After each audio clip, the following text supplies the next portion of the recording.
जय जिनेन्द्र।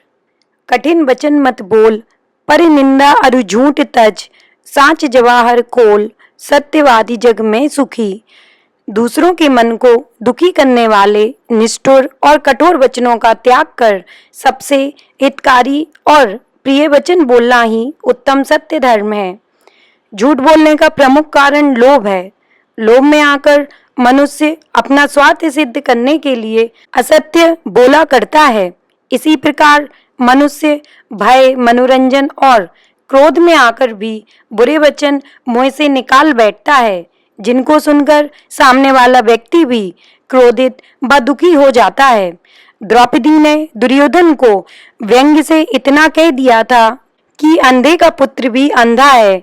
यह बात दुर्योधन को लग गई और उसने छल पूर्वक जुए में जीतकर भरी सभा में द्रौपदी का अपमान किया और उसके बाद महाभारत का युद्ध हुआ। इसीलिए कहते हैं, तलवार का घाव तो मरहम से अच्छा हो जाता है, किंतु वचन का घाव अच्छा नहीं होता। इसीलिए दूसरे व्यक्ति को दुख देने वाले और निंदा करने वाले वचन भी असत्य में सम्मिलित हैं।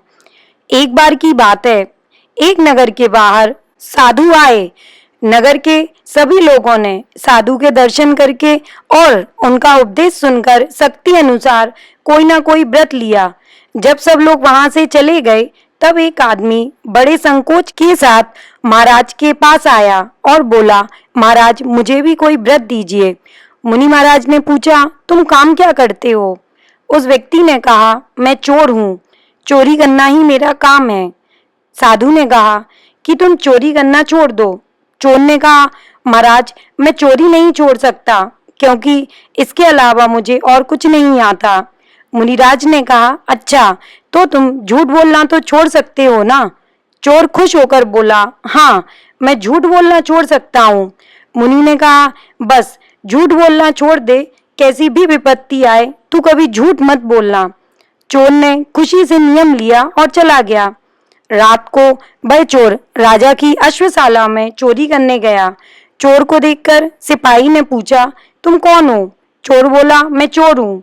सिपाही समझे कि यह मजाक कर रहा है, अश्वशाला का कोई नौकर होगा, और उन्होंने उसे जाने दिया।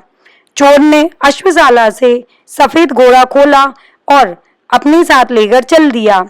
सिपाही ने फिर से दरवाजे पर पूछा कि घोड़ा कहाँ ले जा रहे हो? चोर ने झूठ नहीं बोला, उसने कहा, मैं घोड़ा चुरा कर ले जा रहा हूँ। सिपाही ने सोचा ये मजाक कर रहा है, शायद पानी पिलाने ले जा रहा होगा, और उसे जाने दिया। चोर घोड़ा लेकर जंगल पहुंचा और उसे पेड़ से बांधकर सो गया।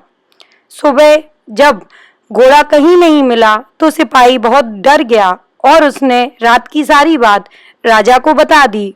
राजा ने घोड़े को खोजने के लिए अपने सिपाही भेजे और सिपाहियों को वह चोर जंगल में मिल गया। सिपाहियों के पूछने पर उसने सारी बात सच सच बता दी। उसे राजा के सामने लाया गया। राजा ने चोर से जब चोरी के बारे में पूछा तो उसने साधु से व्रत लेने से लेकर अब तक की सारी बात बता दी। राजा चोर की सत्यवादिता पर प्रसन्न हुआ और उसे बहुत सा धन देकर उससे चोरी करना छुड़ा दिया। इस तरह एक झूठ को छोड़ देने से चोर का सम्मान हुआ और उसका झूठ बोलना भी छूट गया। अगर मनुष्य झूठ का जीवन छोड़कर सत्य के रास्ते पर चलने का संकल्प कर ले तो वह जीवन में स्थायी कामयाबी हासिल कर सकता है। उत्तम सत्य धर्म की जय। जय जिनेन्द्र।